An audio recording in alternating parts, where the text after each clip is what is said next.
A Europe Direct Açores e a Câmara Municipal de Angra do Heroísmo promoveram um debate sobre o impacto nos Açores, 30 anos depois da adesão de Portugal à União Europeia. Carlos César e Mota Amaral discutiram o panorama atual no encontro que teve lugar nos Passos do Concelho.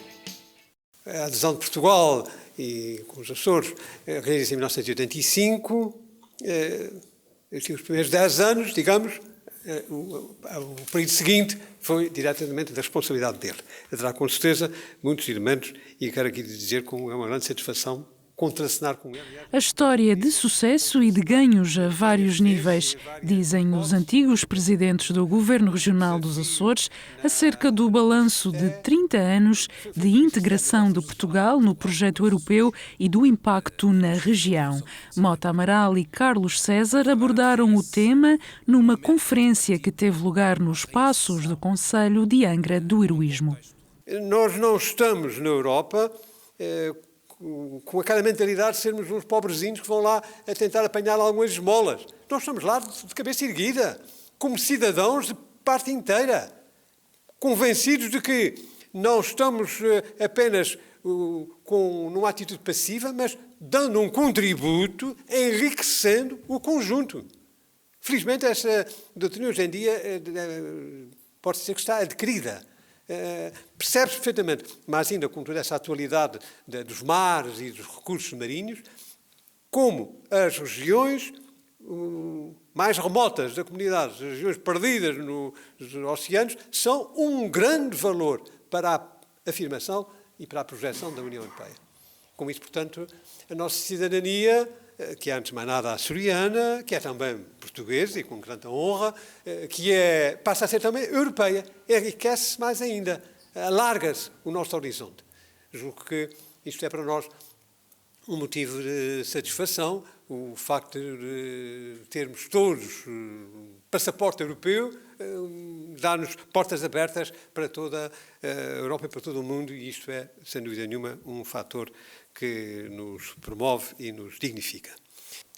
Nestes 30 anos, ter-nos-ão chegado um volume de recursos, como mencionou o Presidente Mota Amaral, da ordem dos 5 mil milhões, mais precisamente 5,2 mil milhões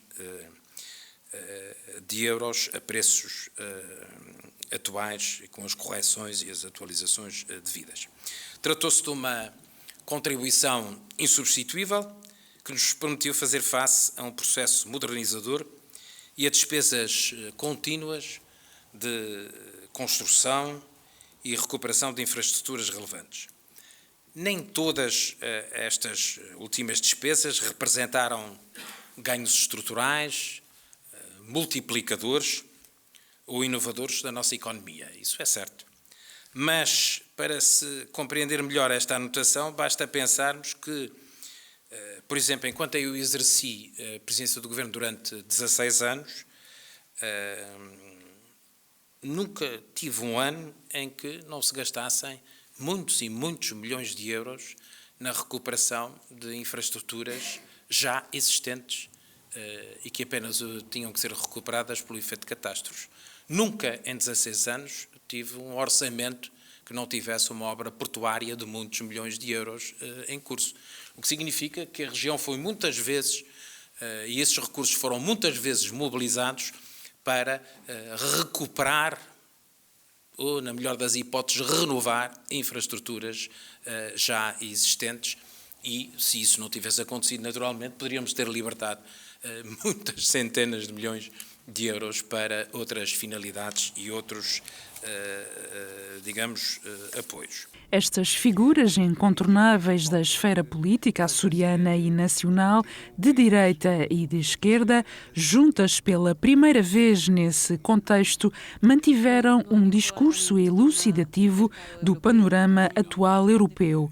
De acordo com Mota Amaral e Carlos César, melhores tempos terão de vir sob pena de perdermos o propósito básico da formação da União Europeia.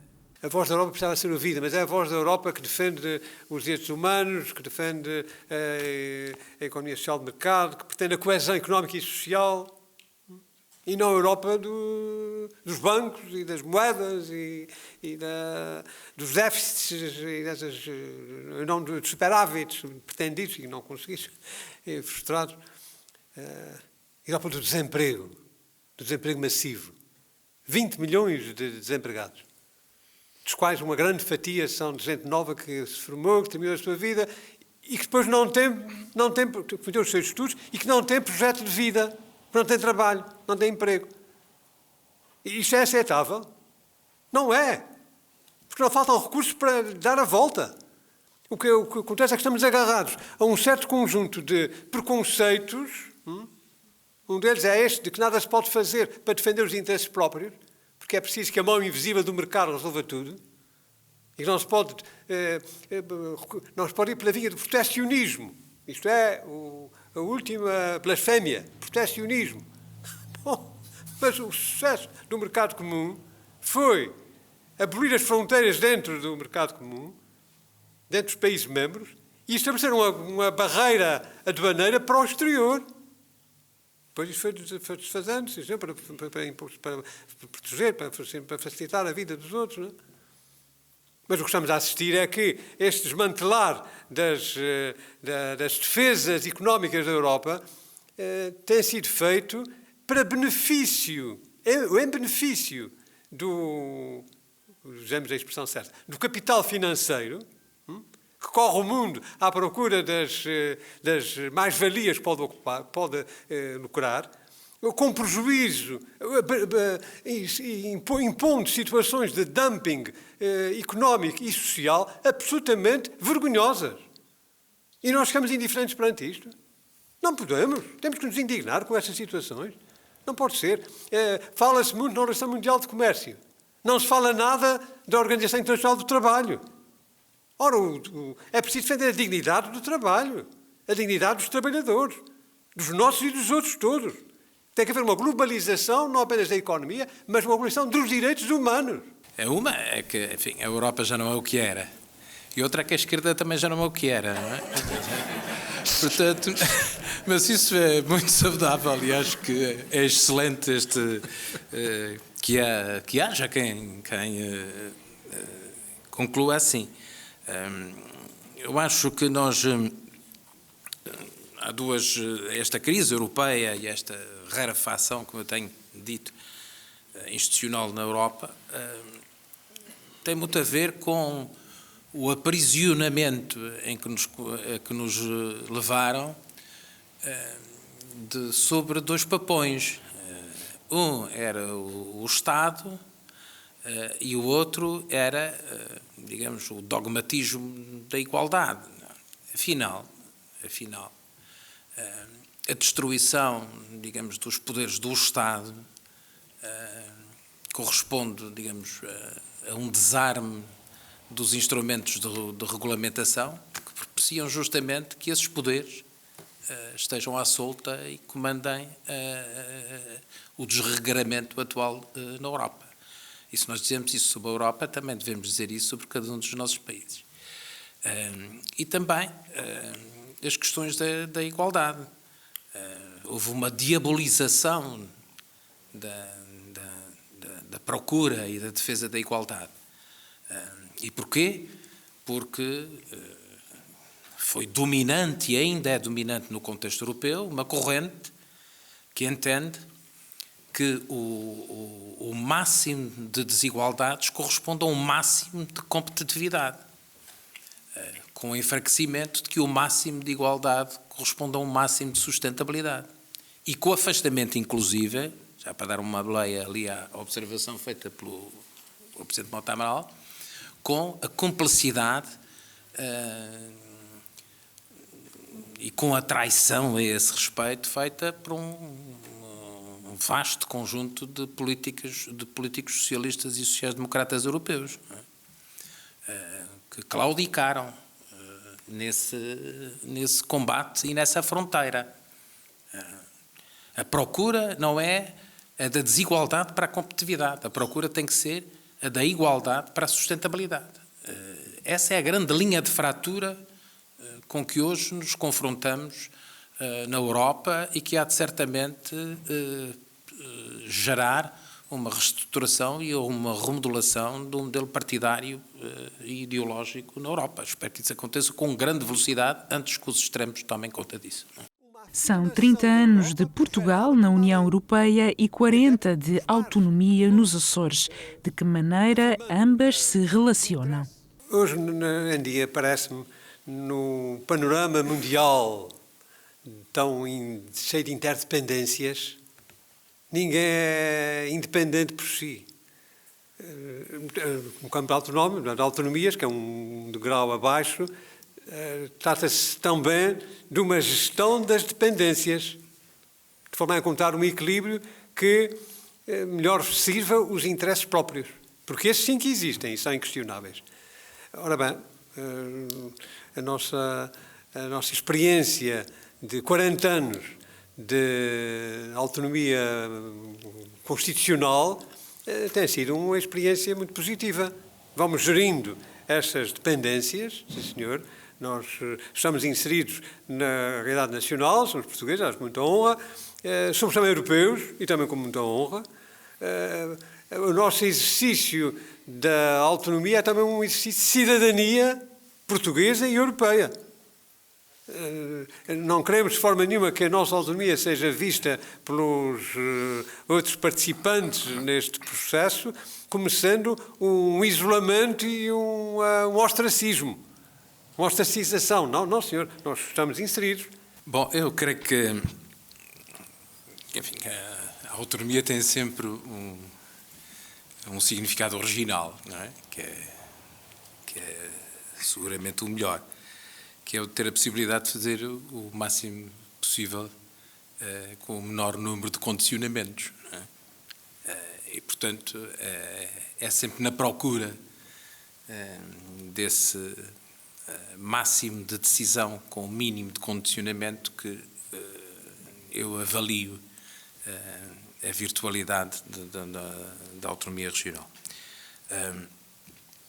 Mas evidentemente que o seu exercício, em termos realistas, tem as oscilações decorrentes justamente das nossas capacidades em cada momento e da nossa inserção em contextos globais.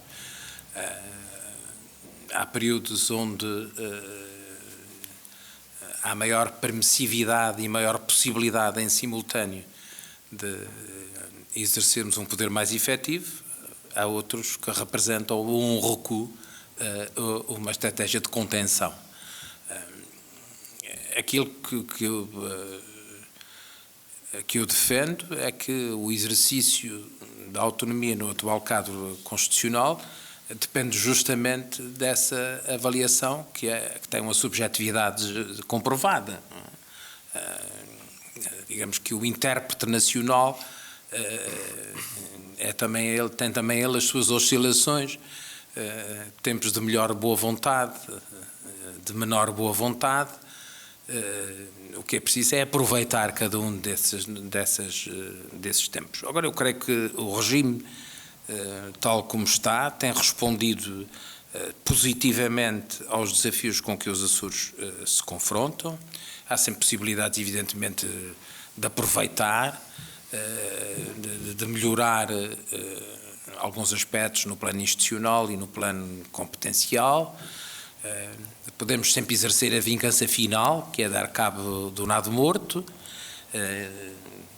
Já não vou dizer que me se chama a instituição para não tornar ofensiva a descrição anterior e, portanto, de coisas que se tornaram irrelevantes no nosso edifício institucional, mas não é isso que nos resolve a vidinha, não é?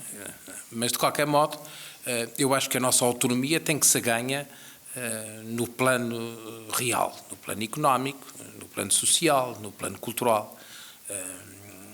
Digamos, os Açores de sucesso são necessariamente os Açores mais autónomos e, portanto, é à procura dos bons resultados que nós consolidamos a nossa autonomia.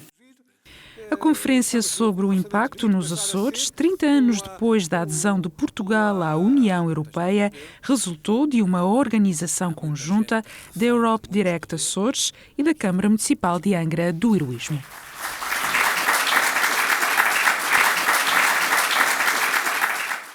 Está a decorrer o concurso Recalçada, integrado no programa Angra Criativa, que visa promover os jovens criadores de Angra do heroísmo.